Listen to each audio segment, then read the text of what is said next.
Thank you for joining us. Of course. You can hear me okay? Yes. Let me know if that works. Haha, there we go. Yay! Nice. Hello, I hello. feel like this is infinitely better than just talking to like a disembodied voice, you know? Yes. No, I appreciate you taking the time to come talk with us. We are massive fans, so we are super excited to dive in. Nice. Thank you. No, I appreciate it. I appreciate it. I do so in love talking, so anytime I get the opportunity to, I will take it. Yay! And while everybody funnels in, would you mind introducing yourself and telling us a little about yourself? Sure thing. I am Liam DiCosimo. I am an audiobook narrator based out of Fresno, California. And I've been in the industry. I mean, you could say 5 years as an audiobook narrator. I have been voice acting since 2013, let's say, so like 12 years. The voice acting was much more subdued. It was sort of like a supplemental to the day jobs that I would work at the time. And then I transitioned into audiobook narration in 2020, and I went full time in 2023. Oh, wow. And what started your voice career? Um, if so, I always had done like acting to like some degree as a kid, like doing plays and musicals and all that stuff. My mother still has like VHS tapes of me and my four sisters like acting out plays and stuff that we would write ourselves. They're Oh, not good, but it was still, just something to do. Uh, I went to a music conservatory for my freshman year of university, and originally I wanted to be a music teacher. oh, So wow. I did that, but I would say I actually took an interest in voice acting. Um, Probably just from watching like Saturday morning cartoons. Like when I was a kid, they used to do this, like it was like a series of Disney shows that would come on like right as you would get out of school. So it would be like, Chippendale Rescue Rangers and DuckTales and Goof Troop and Darkwing Duck. And I was always like fascinated with those shows, and just like the concept of like that's a job. Like here's Jim Cummings and he gets to be Winnie the Pooh as well as Drake Mallard. Like that's such a cool job to me. And then I think my senior year of high school, I was working for a department store, and they would make me do the nightly announcements, like like, hey, we're going to close in 15 minutes, please bring everything to the registers. And I would do it like in a radio voice. I'd be like, thank you for shopping at TJ Maxx. You have 15 minutes to select your purchases and bring them to the front counter so we can send you on your merry way. Like something like that. And the older ladies that worked there, they always would get a kick out of it. So every time I would work, they would make me do that. And I think that was probably kind of like my first taste of like, oh, this could be something that I could pursue. And then, going to school, and then I was the vocalist in several bands throughout the earlier 2000s. That's how I met Tim Page. Him and I were both in like the punk rock and hardcore scene in upstate New York. And then he got into voice acting a couple years before I did. And he was like, hey, man, like you should do this. I think you'd really like it. And I could never really get like the full commitment to be like, yeah, I'm going to pursue this as my bag. Like, I always wanted the safety of like health insurance and a steady Right. paycheck. So, Makes sense. so I did that. Yeah, right. Like, those essentials, Very adult things that things, seem, yes. yeah, the things that seem important. And I think having come off of so many years of financial instability of being in a band, like you're sleeping in the back of a van 6 to 9 months out of the year, like Right. not ideal. We all have back problems from it. So, Right. um, Right. so it took me a while. And then I think it was my daughter was born end of 2019. So I was on family leave, like FMLA, or like parental leave for Right. 6 weeks. And Tim had sent me an audiobook course, and he was like, hey, man, now's the time. Like, you got to do this. So I went through the course, and then that was like November. of 2019, and by March of 2020, I got my first booking as an audiobook narrator, and that was KM Newhold's Cocky was the first book that I ever did, and like it took off. And I think without that book being as successful as it was, I don't think my career would have had the trajectory that it had, especially in those early days. That's so fun. I loved your journey from like just making fun of cartoons and then a band to full-blown narrator. That's so fun. Ooh, and Shiloh James is in the chat right now. Hi. Absolutely love Shiloh. Her and I did a 6 book series together, and she killed it, man. Like she's one of those narrators that like was born to do this job. Like hi Shiloh, I love her. She's great. And I know you got introduced to like the audiobook through a friend, but did you take any classes after he introduced you to prolong your experience?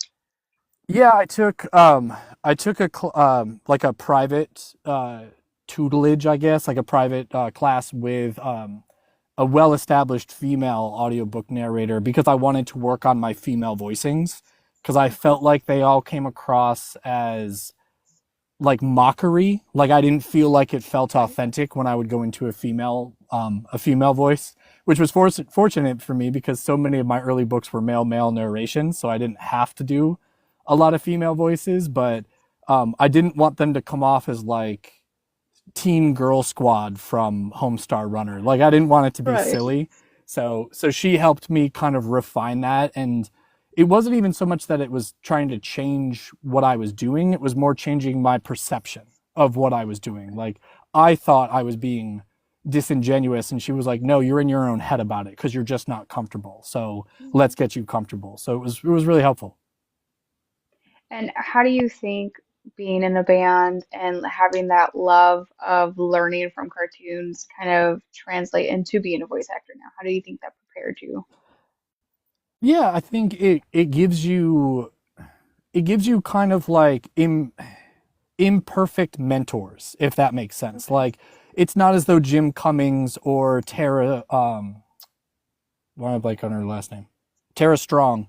It's not like they're sitting down with me and like going through what I, could do differently. But Right. in today's age of information, we have so much unfiltered access to interviews and podcasts and video chats that you can really see these voice actors kind of talk about the struggles of like what they went through, but kind of what they still go through even as veteran actors, and sort of understand that like you're always going to be in competition because there's always newer, more talented people that are coming up through the ranks. So you have to constantly hone your craft. And that was something I had to do when I was in the band. Like there was always new bands, there was always better records coming out, there was always Yeah. another tour that you wanted to be on, but another band was vying for. Like I remember our management company wanted us on a specific tour with a specific band, and they were like, "Oh, you have to have X amount of record sales in your first 2 weeks of a new album release." And we were like, "What the heck? Like, what a weird metric to have to hit." So you had to pay money to buy onto the tour, and they would say like, "Oh, you'll make it back in merch sales because this tour is going to draw so many people." Which it's like, I get that, but you're the headliner. You're going to get majority of the merch sales. We're the unknown band that's the opener, right? Right. So you kind of learn um, this hustle that you have to sort of employ the remainder of your career because I'm basically contract work. Like there could come a day where just the jobs stop coming in. There's a new better version of me that comes out and people are like, "Oh, I'd rather listen to him than Liam because he's done almost 300 audiobooks at this point." Like, you kind of get to that like there could be somebody else coming. I'm super fortunate in the fact that 5 years on, people still want to listen to me talk. So, I don't take it for granted, and I work hard every day to make sure that I'm giving the best performance I can for every book that I narrate. I discovered you on Savage Titan, and when I Oh, went to go look at nice. your yeah, hockey, and I'm not normally a hockey fan, but I loved that narration. I'm like, well, now I need to finish the whole series. Nice. I And when love I that. I went through love that. And your back catalog, I didn't realize you were a lord too. And I was like, yep, what? yep, yep. It's fun. The Savage Titan was crazy because that was That was so one fun. I feel like I was brought on kind of late for that one too. So not that it was like a rush job, but it was kind of like I had to prep and like get ready for that one very, very quickly.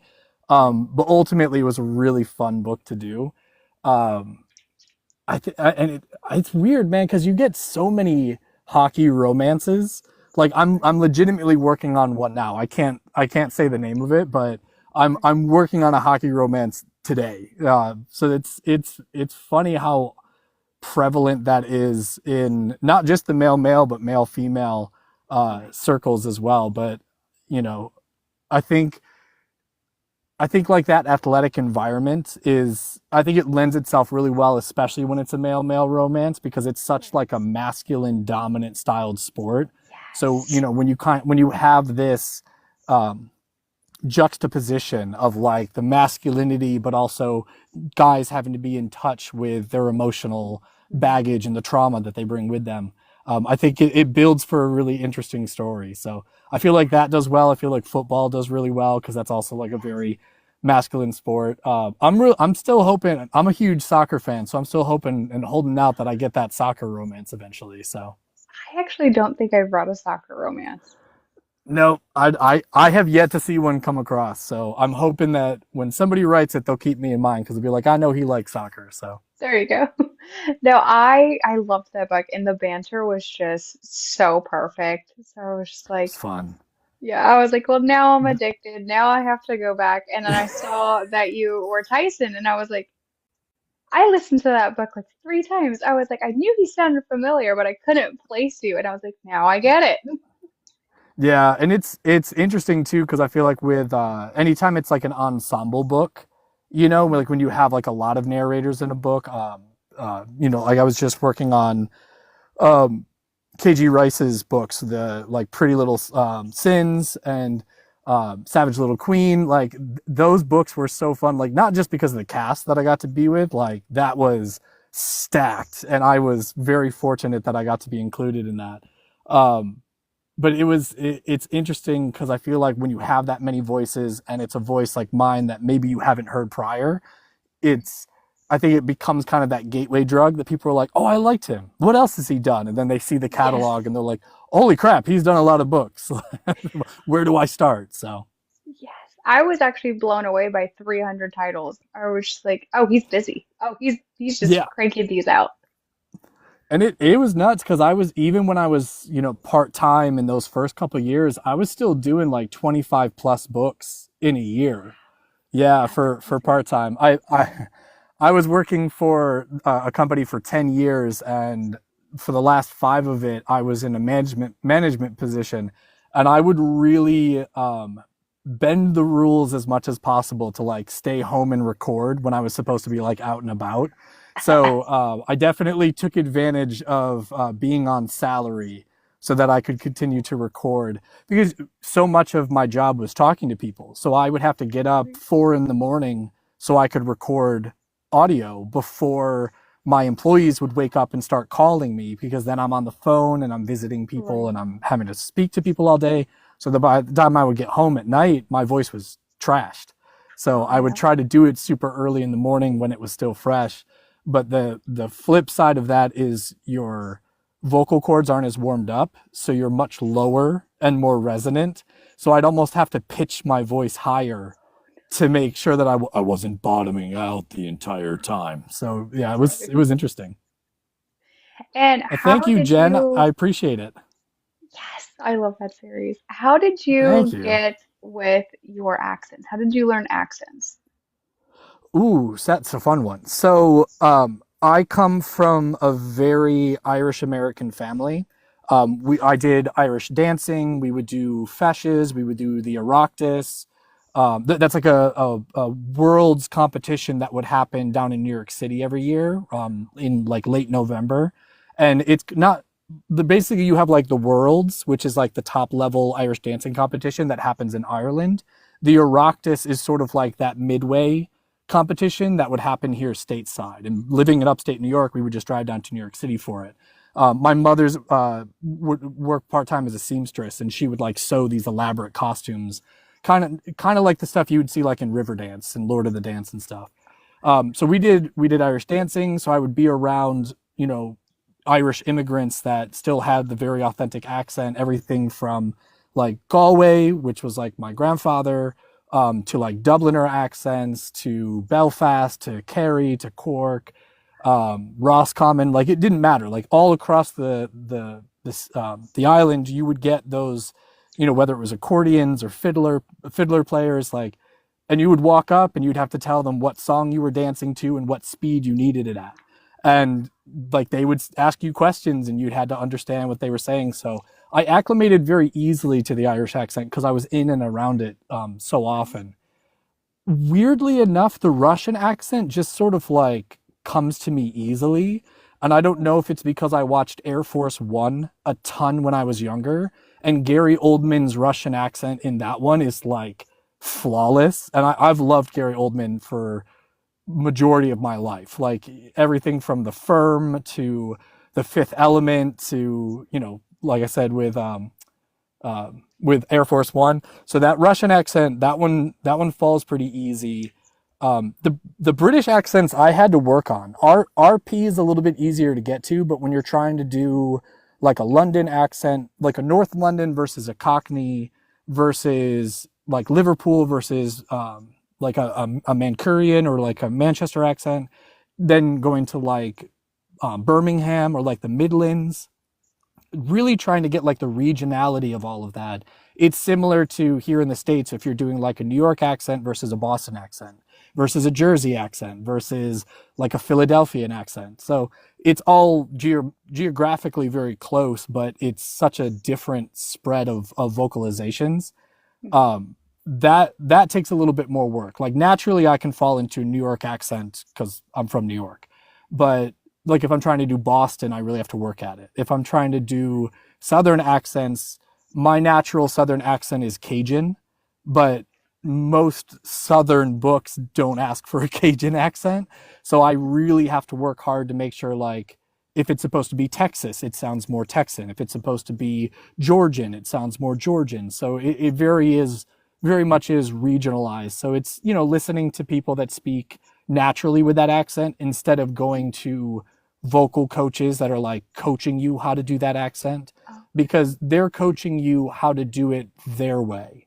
And for me, I find it's better to find a way to do the accent so that it fits for my voice, because otherwise I'll fall out of it too easily. So for me, I would say my Irish accent, my Cajun accent, my Russian accent, and weirdly enough, my New Zealand accent, those are probably my strongest ones. Those are the ones that I can keep the accent and maintain it the longest. and is there one that you want to do that you haven't done that you want to learn or mess with? Yeah, I mean, I would love to get better at like my French accent, because I think sometimes my French and my German start to overlap a little bit much, because so much of the consonant usage is very similar. Like obviously the vowels are a little different than what we play with here in the States, but it's how you distinguish the consonants. And German's a little bit easier for me. I talked about this in one of my TikTok videos where I had to learn a piece in German when I went to audition for that music conservatory. So I actually had to perform a piece in German. So learning the German language and learning how to sing it, it's easier to remember that. Whereas for French, most of my French is Cajun French. So it's going to Okay. be very localized versus like authentic French accent, or like doing a Quebecois accent, like Canadian French Mhm. versus my Cajun French, which those are more similar, because most of that French accent in like Barataria Bay and the bayous of Louisiana, all of that is comes from people that migrated from, Quebecois, those like French immigrants that then relocated down into the bayous. So it's easier for me to do that one, but when you trace it back, then you can kind of figure it out. So I'd like to get better at my French. My Hispanic accent. is more Mexican based because I live in California and that's easier to Right. replicate. I'd like to learn more of a Spanish, like an authentic Spanish, like Spaniard accent, like a Javier Bardem. Mhm. Um, so that would probably be my bigger ones. My Italian is decent. I feel like my ancestors would probably frown at me from wherever they are. But I blame my grandfather in that one. He had a great Italian accent, but he wanted to Americanize himself, so he never spoke Italian around us. So, oh well. I'm always curious how you guys handle accents because like myself, I'm always like doing funny accents, but I can never like get in tone and actually make it sound like decent and not like I'm having a good time. So I'm always It's so tough. impressed with how much research you guys have to do. It's a lot, especially when there is a localization to where that accent is supposed to be. You know, Right. like I'll get an audition that's like Irish accent, and I'm like, okay, cool, but where? Where? Like, does Yep. the book take place in Dublin? Does it take place in Galway? Is it in the the Southern Isle? Is it up in Northern Ireland? Is it a Derry accent versus a Belfast accent? So I'm a little bit more particular, especially those um, in those areas. When it's a Southern accent, I don't have the um, training to be able to localize it specifically, like state by state. Okay. So I understand when people are like, "Oh, I want a general Irish accent." It's like, okay, yeah, I'll fall into it without it sounding like the Lucky Charms guy. You know, like you want it to still Right. sound, authentic. For me, I used to play a prank when we would be on tour. Every time we'd get on a new tour with a new band, I would speak in the Irish accent at first, and they would be like, "Oh, are you from Ireland?" I'd be like, "Oh yeah, for sure. I come over here when I was young, but I'll slip into the American accent if you need me to, if it's easier for you to understand what I'm saying. If not, I'd prefer to speak in my native tongue if that's all right with you." And then be like, "Oh, that's so crazy! Like I can't believe you do that." And then I would go into like an over stylized American accent and be like, "Yeah, it's great to be here on tour with you guys. I hope we all have a great time." And they'd be like, "Oh my God, that's so fucking crazy." Like they'd lose their minds. And the guys in my band would be like, "You're an idiot. Please stop doing this." So I would have fun with it. Them, not so much. Tim would always back me up. I will say that. Tim always backed up my shenanigans. But the other dudes in the band, they were less receptive, let's say. But hey, it gave me an opportunity to practice it. So There you go. And then all of a sudden you just like have the normal the normal stateside yeah, accent. I'm just like, where'd it go? yep, 100%, 100%. But you're on the road for so many months out of the year. It's like, hey, I got to entertain myself somehow. So, Right. And it's harmless fun. So I'm always so curious because like you said in your description, that sounds like so much research. So when you get a manuscript and they're saying an accent, how much time do you take researching an accent before you go into recording? it kind of depends on how prevalent the accent is, right? Like I recently did a book where the other narrator was French Canadian. So I had to sit down and like really practice a Quebecois accent because I wanted it to come across as authentic as possible. When it's an accent that I'm comfortable with, typically I don't really have to do a lot of research on it because you'll get a book that's just like this character is Russian or this character is Australian. And those accents I'm comfortable enough that it's like, okay, when that character pops up, like I'll have notes on my phone that'll say like this character, what is their tone, what is their like identity marker, like are they on the hockey team, are they the main character's brother, like what is their signifier, so I know what their relationship is to either or any of the main characters. If it's an accent that I'm not typically utilizing, then at that point, yeah, like I'll sit there and I'll go through several different videos, and then I'll put on the subtitles on the video, and I will try to talk along with the person on the video to see how close my voice is matching the way that they would form their vowels, or what are hard consonants versus what are soft consonants in that language. um, so it varies by book, but it also varies depending on how comfortable I am with the voice of the character. Like if I'm doing a book where one character is British, but they have like a friend from Manchester. The British guy, cool, RP all day, every day, no problem. But then that Manchester guy, I'm like, all right, deep breaths, switch. You got to switch back to Manchester now. So then I start channeling Jamie Tart from Ted Lasso. So There you go. And how do you get into the mindset of your characters? that with that one, it's helpful when the author gives you kind of like a one page, and it'll let you know like, hey, this is this character's backstory, or this is what the character is struggling with. Um, in in the case of anytime I'm doing like a book that's like a through a production company, whether it's like Tantor or Podium or Dreamscape, they usually provide certain tools or materials for you so you can kind of review that before you have to review the manuscript.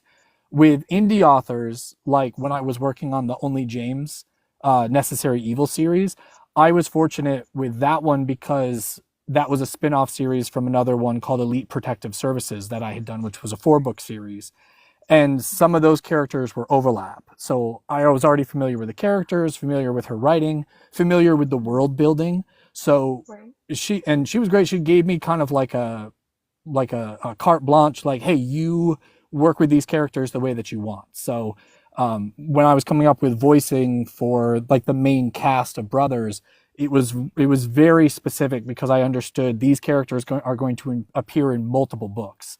So Right. the big thing is um, getting a voice that personifies the character and also getting a voice that you can keep consistency. So if it's going to be a person that is only going to pop up once and then they get killed off, or they're not going to be in the book for that long, you kind of understand like, hey, this voice can be something a little bit more outlandish because it doesn't have to be persistent throughout the series. And But if memorable, it's a yeah. character that yeah, if it's a character that's popping up in 7 different books, like, yeah, you got to be ready to slip into that character, fairly easily. So for me, a lot of the prep work is, getting any one pagers or any notes from the author, from the production house. And then with indies, it's researching through the manuscript and then just open dialogue with, the author, whether it's Only James or Faye Quinn or Jesse Rain, Haley Falcon. Like all of these authors are ones that like they'll message me on Instagram or like Facebook Messenger and just be like, hey, I had a question about this, or like, hey, I've got this book coming up, and then we'll just, go back and forth. And, ultimately my job is to make sure that I'm giving them the performance that they want. So, Right. I'm going to do the performance that I can do, but I want it to Right. be, I'm guessing if they're asking me for it, then it's because they know I'm going to handle their characters with care. Right. I'm always curious on how you guys handle it because I've talked to some narrators that say that they just cold read, and that's crazy to me because I'm like, what if you get to like page 400 and all of a sudden he has an accent and you didn't know that in the beginning? Like, then you have to Yeah. restart. It, you, No, it's happened like early days, because working a full-time job and just not having the extra time to be able to do that and not really knowing that was a thing that I was supposed to do. I just assumed they would let me know. Um, there were definite times where like I missed a very specific character trait and I was like, oh dang, okay, yeah, I probably have to go back and redo this. And then you just, you go back, I do everything from my iPad and I will search the character name and you got to go back and ping every thing of dialogue. Or my wife works as a audiobook proofreader and Oh, editor. wow. So if I massively f up like that, I will send her the stuff and I'll be like, "Hey, can you Help me. can you go through and mark all of these for me?" And I'm just gonna have to go back and redo them, and she'll punch them in for me too. She's great. So yeah, That's I'm much fun. more particular about it now than I was in the early days. And with her background, has she helped you kind of get into the audiobook world? Yeah, she actually had started, I think it was like a year and a half to 2 years. She was started proofreading Tim Page's books that he would Yeah. send them to her and just say Mhm. like, "Hey, can you proof this?" And so she would only proofread it, and then because I was so proficient from doing, whether it was studio work with music or when I was, very heavy into podcasting, white guy with a podcast, right? Big surprise. When I was really into podcasting, I got really comfortable editing and mixing and mastering. So I taught her how to do the editing side of it.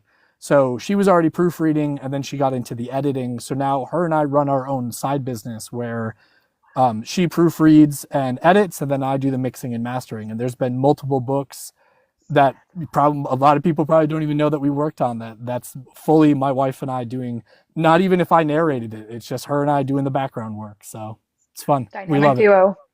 100%, 100%, and it allows us to both work from home. So Yeah, you can't win-win. say enough about how enjoyable that is. I mean, for me, she's probably sick of me being home all day, but she tolerates me.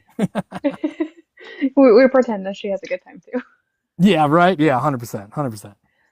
And have you made, sorry, have you resonated with a character while you're doing a series? Like you just go back and you think about that character for a while and you're like, man, I kind of miss that character. Yeah, it happens more often than you'd think. There was a recent book that I did called Himbo Hitman, um, and I got to be this character Perry, who is just he's a terrible hitman. Like he kind of falls into the profession. He can't actually like complete the job, and he's just like a bumbling buffoon. And he was so much fun. Like just it was SM James that wrote it, and it was just like I was like, oh my god, I'm on the page. Like this is me. I don't even have to act. I'm just being myself for the entirety of this book. So I really enjoyed Perry. Uh, One character that I've gotten to be multiple times through multiple books is Archer. Going back to that Necessary Evils book from Only James, he was a lot of fun because he was kind of like this drunken pirate, like gambler degenerate, and not so much that it was like not like with Perry where I felt connected to him, like because I'm like, oh, that's me. Archer was just cool. I was like, oh, this guy's so freaking cool. Like I just want to be him. Like if I could be a character, I would be Archer. So I really like him. And there's another character in that series called Jericho, and I think it's one of my best voices that I've ever created. I still refer to it as my Jericho voice. So like if I'm doing another book and I'm going to use that voice in the book. In my notes, I just put Jericho. And then that way I remember, oh, that's the Jericho voice. And he is just like Archer's cool in like a Jack Sparrow kind of way. Jericho is cool where you're just like, I want to be him. Like I could never be as cool as Jericho. So he lets me live out a fantasy of like being a cool rock star dude. So yeah. I love that. I'm always curious because I mean you've done 300 books. I'm sure they've all left an impression, but I was always wondering if you just have like a character that you're like, you know what? That's me in a book. Yeah. Oh, I gotta give shout outs. Jacqueline Kelso, who I've worked with on a couple books. She's phenomenal. But she was also saying that my band was really good. Yes, thank you so much. My old band was called Honor Bright. The band I'm currently doing, it's just me and Tim Page, and it's called Tim and Liam. Easy to find. We put out a record earlier this year in April, so if you want to go and listen to those, you can listen to me and Tim sing. So it's super fun. Oh, And then Shiloh congratulations. asked, thank you. Shiloh asked if we can hear the voice. The Jericho voice just kind of sits here. It's like just the coolest of cool, man. He just sits back and what's going on, Freckles? You just here to admire me? Let me lift up my shirt real quick and you can count the abs. Yeah, there's 8 of them. That's Jericho, man. I love him. I can love him. He's so cool. That's so fun. And is there a genre you haven't done that you want to get into or try? Ooh, you know, this is crazy. I got to do like this male like slasher book years ago. I wish I could remember the title of it. And it was supposed to be the first book in a series. And then the series got like canceled. Or like the production house wasn't going to do the rest of the series. They only were going to do that first book. And like the world building in it was so cool. It was basically like kind of like an FBI agent that gets paired with like a psychopath, like a serial killer. And like the FBI guy is basically a handler that uses the serial killer to help hunt serial killers. So it was like a really cool premise. It was similar to the Necessary Evils, where it's like psychopaths hunting psychopaths, and I really dug that. I think I would like to do more of like murder mystery stuff. I've gotten to do a couple Brian O'Sullivan books. I did um, two different series for him that was murder mysteries. I grew up on Sherlock Holmes, like Sir Arthur Conan Doyle books. My ma is a huge Sherlock Holmes fan, so I grew up watching the movies, the TV shows, reading the books. Um, so I would really like um, to do more in that genre. I've gotten to do a couple fantasy books. That's been super fun because like I'm a big Lord of the Rings fan. My daughter's name is Eowyn, so I mean, like, come on, like big Lord of the Rings fan.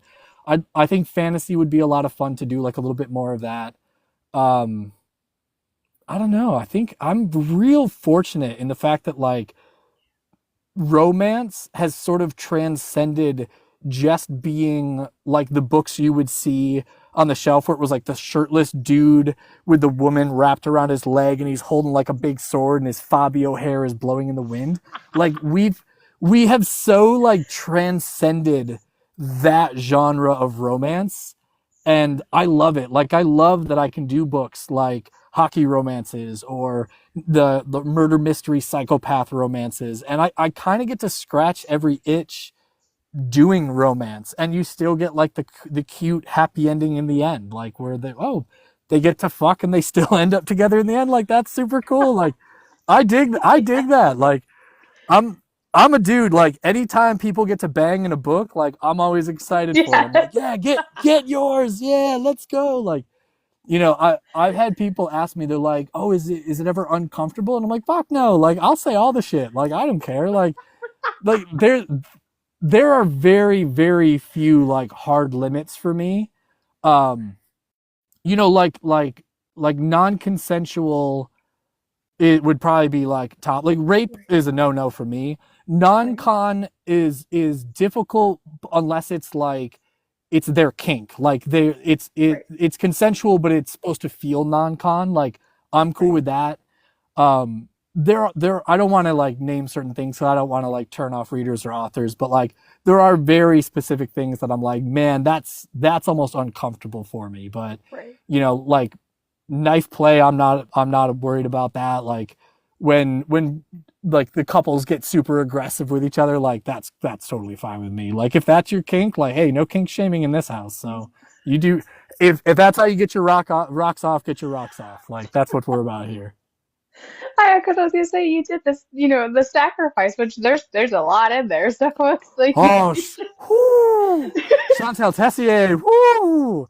I love that people like that. That book for me, I did not know what I was getting into when I got cast for it. oh Like no. I was not familiar with her work, not at all familiar. And I do this book. It was Heather Firth, right? That I do the book with, and we both were met like emailing back and forth like ooh, I need the vapors, like holy hell, like that book was another level. That was intense, but I was so thankful that I did it because I feel like that was, as I said before, kind of a gateway drug for a lot of people. Like they love her work, Oh listen to yeah. that book, and then we're like, who the hell is this guy? And like that, I think that got me like a whole new swath of fans that probably wouldn't have found me otherwise. So Right. I'm fortunate. The books that I've been on, I think that one, To Catch a Firefly, was another book I think a lot of people really enjoyed. So yeah, I don't take this shit for granted. Like I'm very fortunate with the books that I've been a part of. It's very cool. So I'll do any book, any genre, any book. I'm in. Like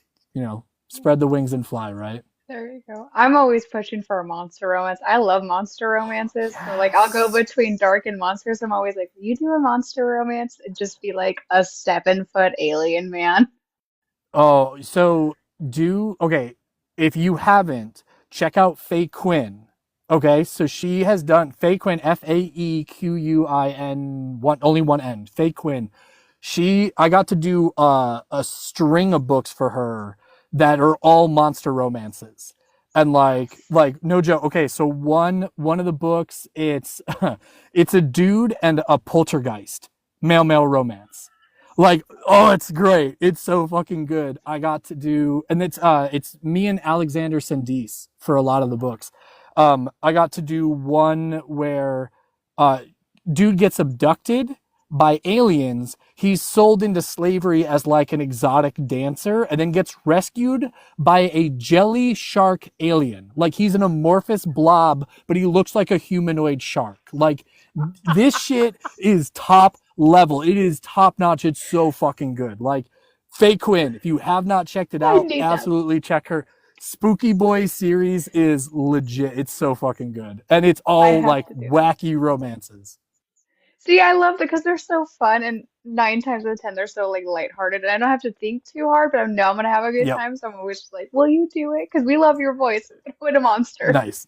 No, let me be fucking Frankenstein or get fucked by Frankenstein. Like I'm in. Like I'm so in. Like do Frankenstein, but instead of like Bride of Frankenstein, like Frankenstein makes a monster so that he can feel loved.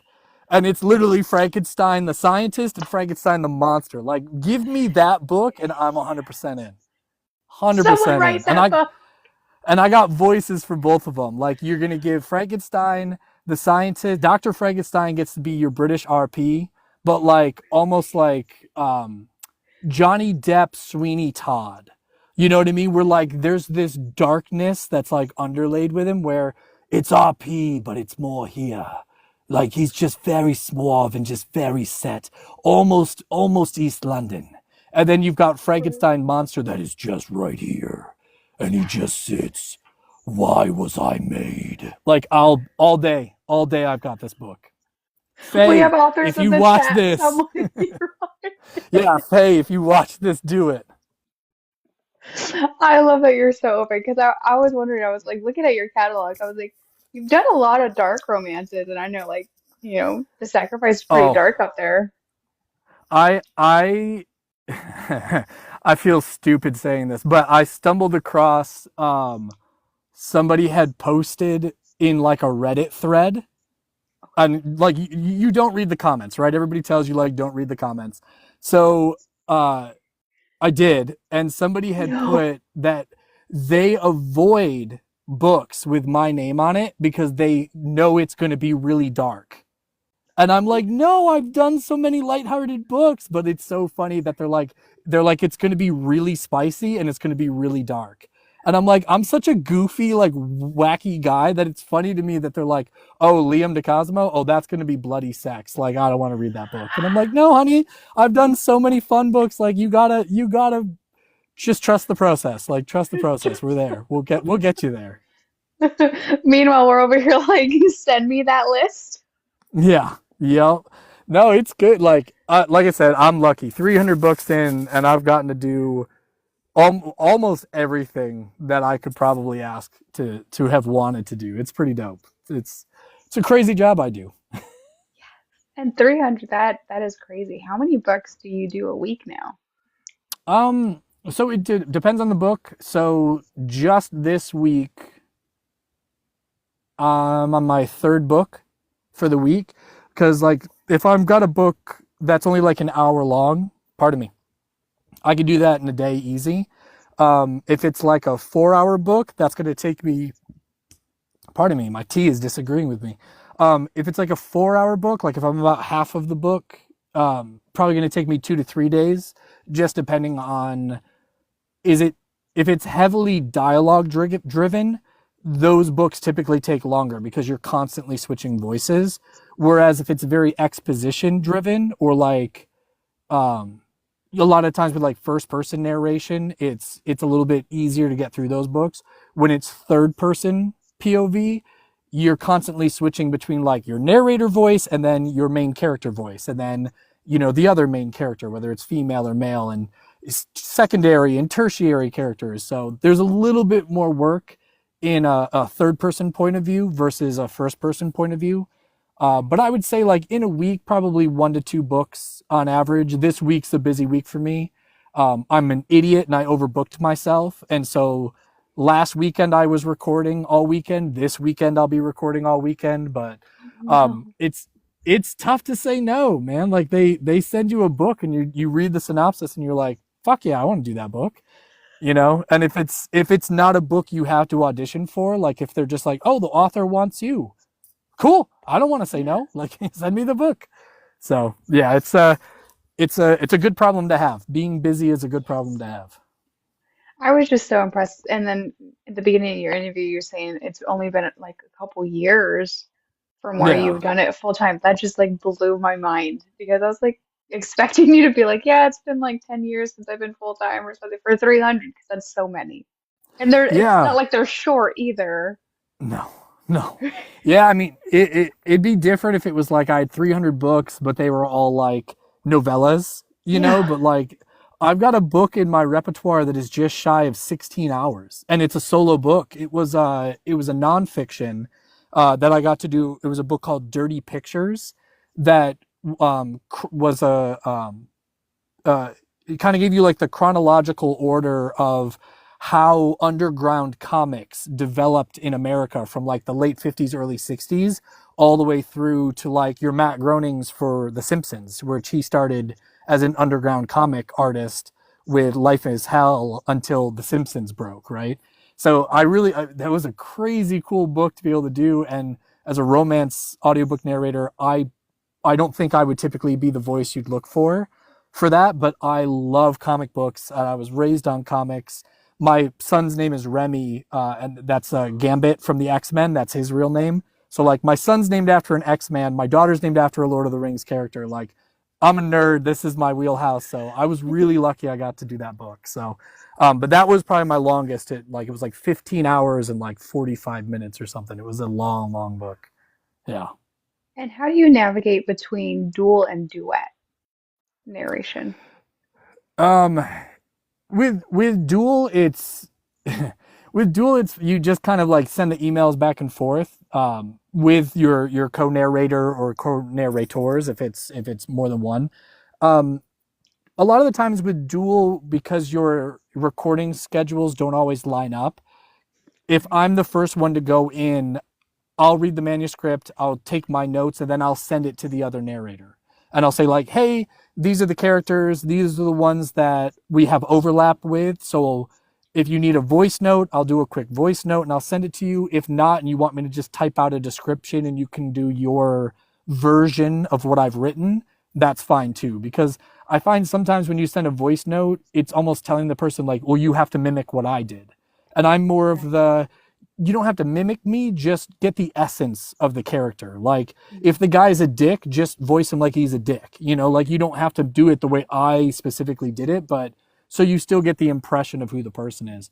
When it's a duet, you with that one, it's more about defining who's voicing which character. So like when Tim and I do a duet together, we'll go through the script, or his wife typically will go through the script for us, and she'll make a list of characters, but then she'll put what characters appear more frequently in whose chapter.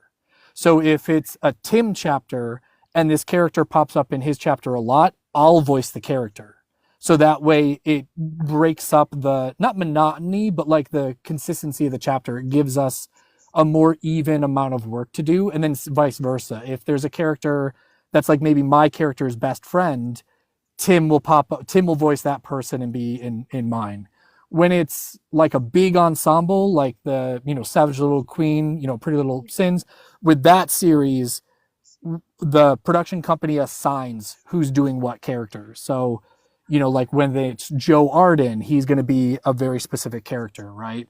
For me, with that book, I was given one very specific character in Drake, but then I was also given all of the tertiary characters. So I'm like Joe Arden's character's dad, and I'm Right. this person's cousin, and I'm this person's butler. So it's like I have to create voices for like 20 some odd other characters that, if the author gives specific notes, like, oh, this person's gruff, this person has an Italian accent, this person has a German accent. Like I had one chapter that not only did I speak in a German accent, an Italian accent, and what was it? It was Italian. It was Italian. It was German, and I think,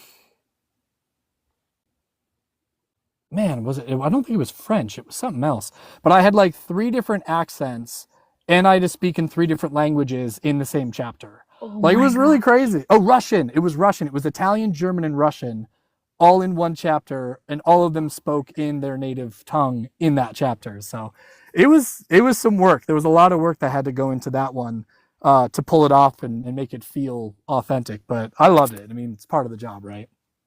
And how do you switch between characters, especially with, like warming up your voice and switching between different accents? That strain on your voice, I could only imagine. Yeah, it when it's those characters and depending on like the style of the voicing, like if it's if you're adding strain or like a raspiness to the voice, like obviously that will do a little bit more damage to the vocal cords, or it tires them, not damage, but it tires them out faster. The Right. same thing if you have to go really low with like more of a gruff voice, like the one I was doing earlier for the Frankenstein monster. Those type of voicings, like I try to reserve those for characters that either don't pop up for very frequently, or when they do speak, it's not monologues, right? Like if it's somebody that's speaking for like an entire page, probably don't pick that voice. Um, on the flip side of that, sometimes it's difficult because you may only get the first manuscript and you pick a voice for that character because they don't talk a lot in that first book. Then you get the second book and it's like, oh, they're the No. main. Oh, great. Now I got to do this voice No. for the whole thing. Like in that same series, I had a character named Tate that I gave him like this kind of raspy, like just creepy douchebag kind of voice. And then in book three, he has an entire chapter. And so I had to narrate a whole chapter in that voice, not prepared for it. So with that one, Oh it was no. like, yeah, stay hydrated, throat lozenge, like keep your vocal cords, you know, um, in peak condition so you can give your best performance. Oh man, I can't even imagine, especially with having to do that for a whole chapter, and those chapters are not short. Yeah, no, no, no, no, and it was especially tough for him because like his chapter, it was like almost all internal monologue, so he's not talking to anybody. So there's no break where there's like another person that gets to cut into the soliloquy. Like you're just sitting there Right. in that voice for 3 pages. Like be ready, just be Oh no. ready. Take breaks when you need it. Right. I'm always curious how you guys switch between characters because I know a lot of people record all the way through. And if you play so many side characters, I could just only imagine you just sitting in your booth, like turning directions to like switch into like different characters. It's if I'm being like a pompous asshat, like I'll sit up straighter, and like kind of forehead forward, like you get into the posture. If I'm Right. doing like Archer or Jericho because they're more laid back, I'll slouch and I'll actually like put my arm back on my armrest because be in you want to be in the vibe. You want to because it's so much more than just the voice. It's like the attitude that you give. Right. So yeah, it's it's interesting in the early days when you're trying to define characters. Later on, you get comfortable with certain voicings. So you kind of know, okay, I'm going to switch into this character. Like I was saying, like if I'm going to use Jericho's voice in a different series, I know the Jericho. So as soon as Jericho's about to speak, I'll start to like slide, or if it's, I call it my Gideon voice, which was another character in a very early book that I did for Only James. If it's Gideon, it's here. So like I'll puff out the chest, because he's a Dom and you want to kind of extol that like big beefy muscles, like, get big with it. Like I don't wear cutoff shirts because I'm trying to be tough. I do it because it's hot as hell in the booth. So this is the Right. least amount of clothing I can wear and not sweat my butt off. So No, that makes sense. I'm always just curious, like, how do you guys even keep track of that? Especially if you, like you said, you voiced a couple characters. I've seen people voice like 12 characters in a book, and they're all side characters. I'm just always it's blown away how you guys keep that memorized. it's extensive notes and it's just prepping, like kind of knowing what characters are in what chapters, how frequently they're going to appear, and then just being comfortable with, the with that specific voicing for the character.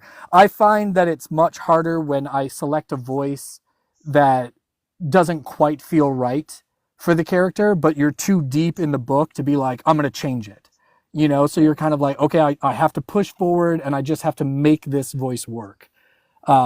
If I'm a couple chapters in and I'm like, nah, this voice isn't working, I'll go back and change it. Even though it's going to add a little bit more to the workload, at the end of the day, I don't want it to come out and not be my best work. So, with a lot of those, I'll earlier days I would push through it. Now, if I don't feel it within that first chapter, I'm like, change the voice, and I'll just go back and I'll re-record that voice into something that I'm like, okay, this feels right. And if you were trying to mentor a new incoming narrator, what advice would you give them now as a seasoned narrator? Ooh, don't get overwhelmed. I think that was a really big thing, and I was fortunate because I had Tim Page to kind of walk me through those early days when I had questions of like, how do I ask about this? Like, can I contact the author directly? Do I have to go exclusively through the production house? How do I get on different rosters so that people will send me work? You know, um, it's nice to have somebody that you can kind of lean on when you have those questions. So I would say if you're trying to get into audiobooks, reach out to a current narrator and ask them the questions. If you need to reach out to me, absolutely. Like I am under uh, no false pretense that I am like seasoned professional and that I'm like the go-to guy. I don't believe that even for a second. The imposter syndrome is very, very real. But I also know my catalog of work, and I know that I book out decently far for Mhm. a narrator that I've only been full time for, going on 3 years in March. So March of 2026, I'll have been full time for 3 years. Um, if you have questions, I have no problem answering them. If it's something I can't answer, I will try to point you in the right direction because I don't want to gatekeep this because it is such a there is more than enough work to go around, and I want people to feel like this is something if they are passionate about it that they want to pursue. I want them to have that opportunity. Don't get discouraged if things don't take off the way that you've seen it maybe take off for somebody else. Your career is your career. You don't have to compare it to somebody else's. Like, um, oh yeah, Jacqueline goes, Liam, for or advice for newbies: learn to say no. Saying no is okay. Jacqueline, that's so true. And I think her and I have talked about this, like the idea of like taking on too much work because you're so worried about that day that comes where you're like, oh, I don't have a book this week. What am I going to do? So it is like learn to say no for two reasons. One, you're overbooked, or two, you just know you're not a good fit. There's sometimes I get sent a book and I'm just like, I don't think I'm a good fit for this. I will try to point them in the right direction. Like I will say like, hey, I'm not a great fit for that specific accent, but I know this guy does a great job with it. I would recommend reaching out to him. If he's not on your roster, you know, reach out and see if it's something he would be interested in. I think that helps, being able to understand when you're the right fit for those things. But um, I would 100% tell people like, hey, don't get discouraged. Don't be afraid of doing royalty share work in your early days. That was almost exclusively what I did. A lot of the early books I did were royalty share, and that's fine. Like it's getting you the work history, it's getting you used to the process, it's getting you used to what to expect. And it's honing your craft. Like the more that this is a muscle. The more that you use it, the more comfortable you're going to be with the job. I would recommend though, looking into different audiobook courses or classes that you can take. Acting is a must. Like if you have never taken any acting classes, but people just told you like you have a good voice, that's not enough. You have to take acting classes. Like at the end of the day, this is still voice acting. So Yes. I would highly, highly recommend that. But if you want to put in the work and this is something that you're passionate about doing, like we're all here. Like you can ask us questions, and we want you to be successful because this is such a fun job.